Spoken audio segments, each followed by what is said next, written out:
Hello and welcome to Philosophy 120, Introduction to Ethics. My name is Fred Curry and I will be your instructor for this course. I began my college career at a community college, Cypress College as a matter of fact.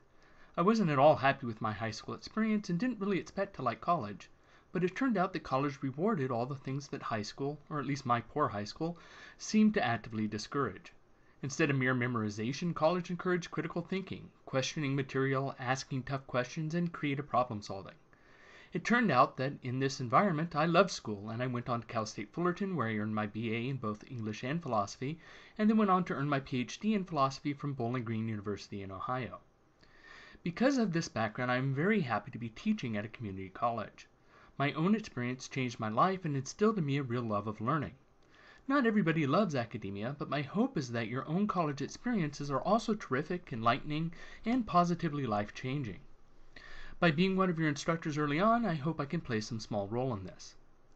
You should note that this presentation is a very brief introduction to the course, and it is not meant to replace reading the course syllabus. As the title of this course implies, this is a survey course in ethics. This means that we will be looking at a wide variety of material in this course instead of spending the whole semester specializing in one narrow area of ethics. The content we will cover will be primarily of three types. During the first third of the class, we will discuss more minor ethical theories and the nature of ethical reasoning. Although it should be noted that we will also be discussing social contract theory during this third, which is an important and influential theory. During the second third, we will touch on three major ethical theories that have been particularly influential. These are utilitarianism, constantology, and virtue ethics. We will also discuss some of the more important serious criticisms of these theories. The final portion of the course will be a more applied section that concerns itself with analyzing specific moral issues. Almost everybody has to struggle with major ethical issues during their lives. Indeed, most people confront at least some moral problems on a day-to-day basis. This course will help give you the tools with which to engage in ethical analysis. Since Western philosophy is largely about analysis, concept clarification, justifying claims, and critical discussion and argument, by the end of this course, you should find that you have sharpened your skills in all these areas. These skills will be important for nearly every course you take in the future. You should also find such skills to be highly valuable in non-academic environments once you have finished your academic careers. At least, this is very much my hope for you. Course objectives. Upon satisfactory completion of the course, students will be able to: first, identify and apply major ethical theories, terms, and principles in the Western analytical tradition. Second, to evaluate the argumentative structure and justifications given in defense of various ethical theories and specific ethical issues. And third, to demonstrate the ability to defend ethical positions and judgments in a principled way by supplying arguments and evidence. This is to be distinguished from mere assertion of personal values or arguments with limited or shallow justification. We will see that ethics, at least as philosophers mean it, is much more than mere assertion of value claims. Okay, before moving on, there's something very important that everybody must know. In order to pass this class, everybody must take and earn 100% on a course policy quiz. Unlike any other assignment in this course, you can take this quiz as many times as necessary to earn 100%, but you must earn 100% on it in order to pass the course. You cannot earn any points for a week unless you have completed this. So if you wish to get points for any assignments during week 1, you need to take this quiz until you earn 100% on it before Saturday midnight of the first week. The quiz shouldn't scare anybody. It is simple. Unlike normal tests and quizzes, it doesn't test critical thinking with concepts or reasoning with new terms. It is simply about course policy, and if an answer isn't obvious the first time, it will likely be obvious the second time through. I require this quiz because so many students say that they simply sign the letter of agreement without reading it. When students take this quiz, I know that they are aware of at least some of the most important class policies. The quiz is to your benefit as well, since once I added this quiz, I also added 5 extra credit points to go along with it. Signing the letter of agreement is also required. The letter of agreement also gets you another 5 extra credit points if you do it during the first week. The course policy quiz is linked to in the first module of the course. This is an online version of the ethics course, and there are a few things that you should be aware of for online courses. First of all, online courses are real courses. They are meant to cover as much material and be just as demanding as real-time, face-to-face courses. While few people like to have to do work while they are doing it, this is actually important for you in a positive way. If community colleges simply became diploma mills, the degrees you received wouldn't be worth anything to employers, they wouldn't help you earn a raise, and they wouldn't be transferable to four-year schools. The online degrees and units you earn help you receive jobs, raises, and work as prerequisites only because they are presumed to teach you as much as a face-to-face real-time course. These courses are therefore meant to meet the academic rigor of the same course taken at any other institution.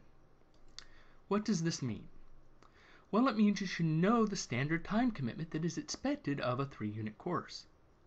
The standard time commitment for a 3-unit, 16-week course in California, and perhaps the whole country, is 12 hours a week.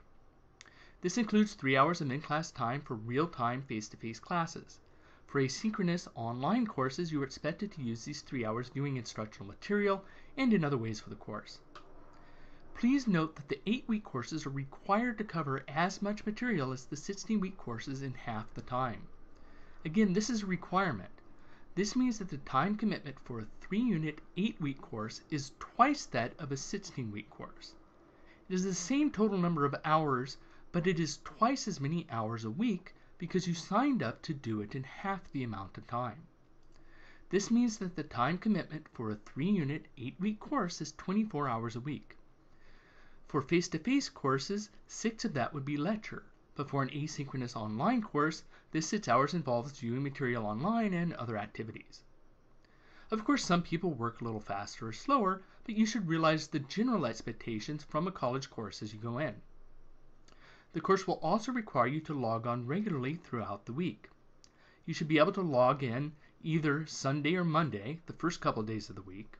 You need to log in again and make your primary DQ post before midnight Wednesday, and finally you need to log in to make a response post no later than Saturday midnight.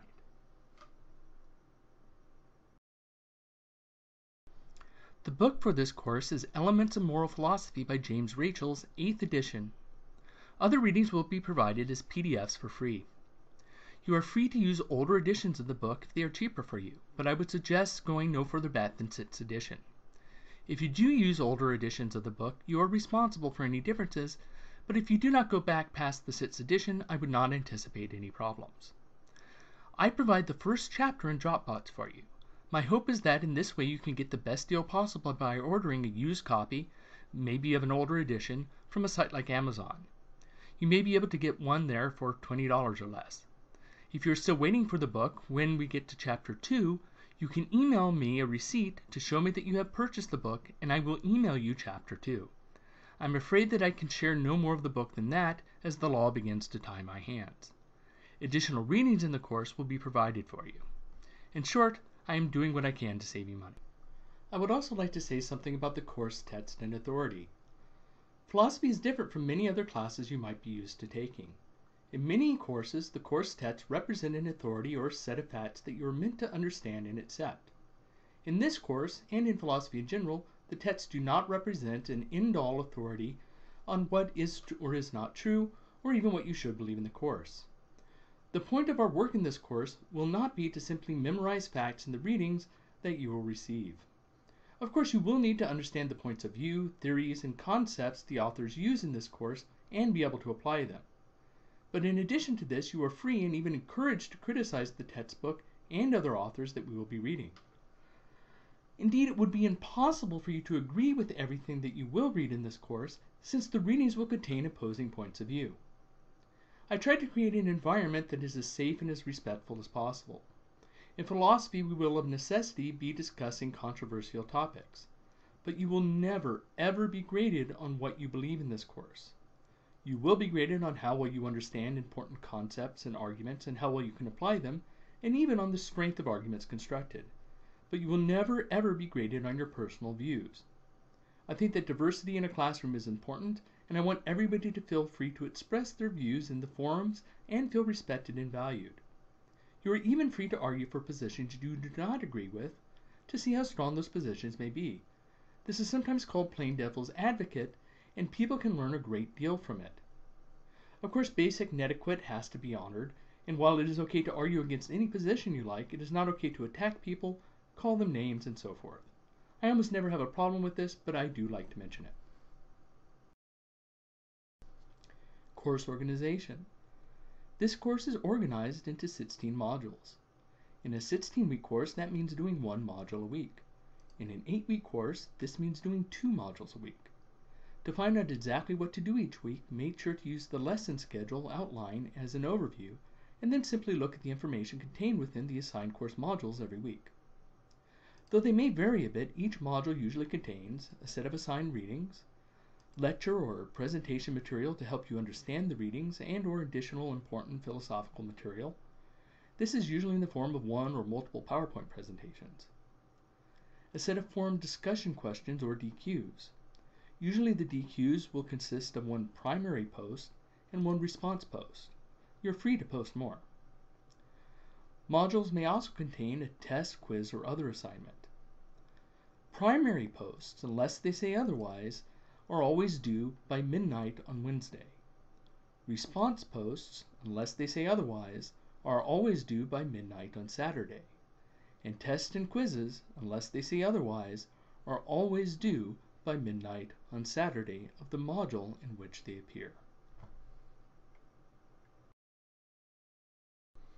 The course will consist of 1,000 points total.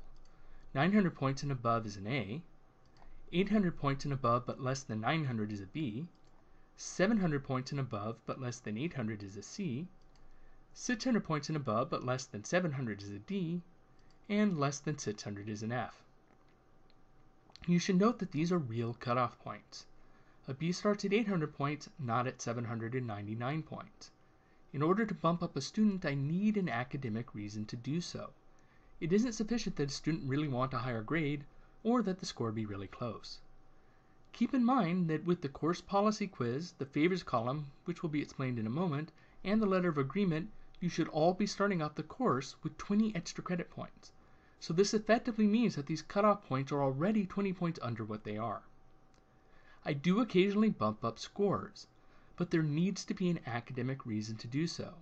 If a student has done every DQ assignment, for example, that is important. The number of DQs done is the primary thing I look for. Other elements I look for is quality of posts, improvement, taking advantage of extra credit opportunities when they are available, and so forth. The reason I cannot simply give out a couple extra points away without an academic reason is explained in more detail in the syllabus itself.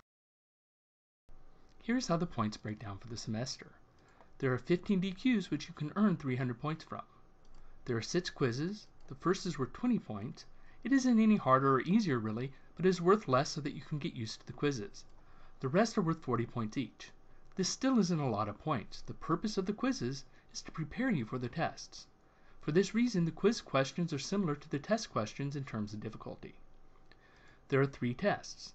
The first test and the final are worth 150 points each. These consist of multiple choice questions and short essay answers. The second test is worth 180 points and is split into 2 parts. There's a 60-point objective portion and a larger essay, which is your major writing assignment for the semester. This essay is worth 120 points. Doing the math, this totals 1,000 points. In addition, if you start the course correctly, you will begin with 20 extra credit points from the course procedures quiz, the favors column, to be explained later, and the letter of agreement. Please remember that you must earn 100% on the course procedures quiz to pass the course and to begin earning points at all. Conversation and debate are essential elements of philosophy, and therefore, even though this isn't a face-to-face class, communication in the forums are heavily stressed. Indeed, this course has been designed around the idea that public discussions in forums will be as important a learning tool as the lecture material I will give you for each module. The DQ forums are the easiest source of points for the course. They are graded for thoroughness and completeness, not for correctness. This means that by taking all of the assignments seriously and reading the instructions carefully, you can earn all of the DQ points. If you earn all of the DQ points for the class, it is possible to earn a failing 58% on everything else in the course and still pass the course with a C. This makes doing the DQs a great opportunity. You are even allowed to miss one DQ for free. At the end of the semester, you will be judged only on your highest 14 out of 15 DQ scores. You do not need to tell me which DQ you are skipping. Also, you should try to read the entire post for 10 or 20 other students for each module you do when you are doing the DQs. The forum discussion questions work a bit differently depending on whether you're in a 16-week or an 8-week course. If you are in a 16-week course, you do one module a week. So you do one DQ a week, none on week 16. This usually consists of a primary post due Wednesday and a response post due Saturday. If you're in an 8-week course, you do 2 modules a week. You usually do the primary post for the DQ that matches the evenness or the oddness of your student ID number. You then usually do the response post for the module that you did not do the primary post for. This can vary, so read the assignments carefully. By doing part of the DQ in each module, this means that you still have to read and think about all the DQ questions. The trade-off for a little less writing is that with a compressed course, there is often a bit less extra credit available because there is less time for meaningful assignments in a compressed course, and deadlines are harsher because we move on to new items more quickly. There are various columns in the gradebook. It is your responsibility to check the gradebook regularly and inform me of any objections you may have before the due date of the final exam. Otherwise, there is a good chance it may be too late to do anything. I try to be exceptionally careful when entering scores, but with thousands of students in an instructor's career and the chaos that often surrounds students turning in items in various ways, combined with the fact that even the most careful of us who try to double-check everything are still not perfect, it is very wise to check your own scores. It's good anyway so that you know how you are doing in the course. Additionally, if you see a column marked Miscellaneous Extra Credit in the gradebook, this is not an extra credit assignment that you have missed. It is a column that I use to balance the books if there is a problem I have to fix. It often has a very high points possible value, such as 100 points. I assure you that you are not missing out on a 100 points extra credit assignment. There would never be an extra credit assignment that high in a 1,000-point class. Finally, there is the favors column. In this column, you start off with 10 extra credit points. You keep these 10 points if I never have to break the rules of the course for you, such as let you take a test or a quiz late. If you ask me to take a test or a quiz late or something of that nature, and if I agree, I will set these points to 0 and then let you do the assignment late. This uses up your favor. In this way, students who do not ask to break the rules get a reward, and students who have an emergency are not hurt because these were extra credit points to begin with. It also lets me keep track of anybody who has already asked to take something late so that they do not manipulate the system by doing so multiple times. I also wanted to just briefly mention some of the more important forums in this course. First is the Introduction Forum. I hope that you will use this to introduce yourselves. You will be talking to each other a great deal in the DQ forums, and this helps break the ice. It is also a great way to get to know each other and make new friends just as you would in a face-to-face class. Then there is the Coffee Shop. This is a forum in which you can discuss any tangential topic you like. If you find you and somebody else have something in common, maybe a series of books you both like, or an MMORPG you play, or some other hobby that you both have in common, you can say, let's talk about this more in the coffee shop, and carry on any conversation you like. The Raised Hands forum is an important forum in which you should ask me questions if you think that those questions might be useful to other students.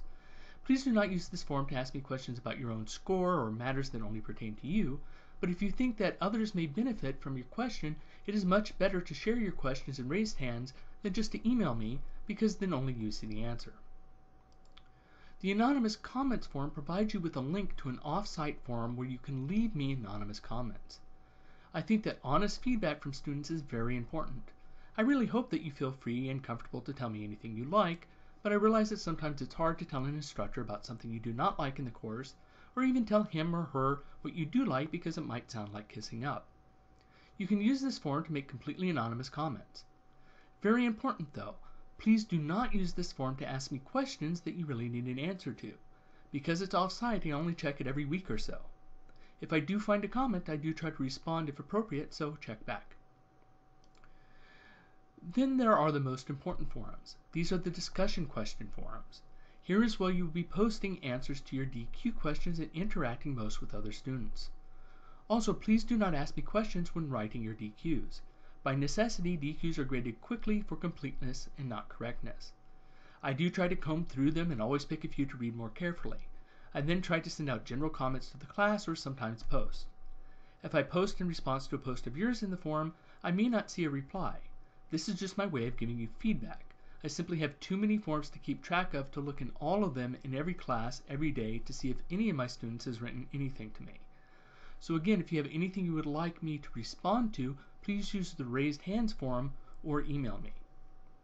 And those are the main forums, but there may be some other forums added later as well.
The Academic Honesty Policy. Everybody is responsible for knowing the Academic Honesty Policy, and you sign a statement saying so in your letter of agreement. This is discussed more in the syllabus, so I'm not going to hold everybody up by going into detail about it here, except to say that it is increasingly easy to catch text that is just copied from other sources, and this includes paraphrasing closely without citing sources. And it doesn't only apply to essays. The Academic Honesty Policy applies to all assignments, including the forums. So quote and cite your sources. Also, please remember that this was just a quick start guide. There's a great deal of additional information in the syllabus. You should download the syllabus from Dropbox so that you get all the appendices. The course information version does not contain these and does not have full formatting. This includes a lot of useful appendices, hints for making good posts, hints for test taking, more detail about how grading works, and answers to many additional questions. My email address is fcurry1@cccd.edu. Please do not forget the one part of that email address. Coastline already has an F. Curry, though nobody I've talked to seems to know who it is. If you have technical issues, it's best to contact Distance Learning. I'm more than happy to help you if I can, but my advice is likely going to be limited to suggest trying a different browser, making sure Java is updated, and so forth. I am not equipped to troubleshoot your computer or Seaport issues, and I do not have access to all the information that Distance Learning has. So my recommendation for your own benefit is that if you cannot find a solution yourself, that you contact Distance Learning so that you do not waste a day or so waiting for me to respond by saying that I wish I knew the answer to your question, but I don't, so you should try Distance Learning. Again, I won't be upset if you ask me. I'm happy to help you in any way I can, but it may end up delaying you farther, causing you to miss a deadline, and so forth. So it might be best to go to them first. And that is the end to this quick introduction to the course. I look forward to teaching all of you, and I truly hope that you find this course both interesting and rewarding. I am eager to read your optional introductions and begin to get to know you, and it is my sincere wish that you enjoy this class.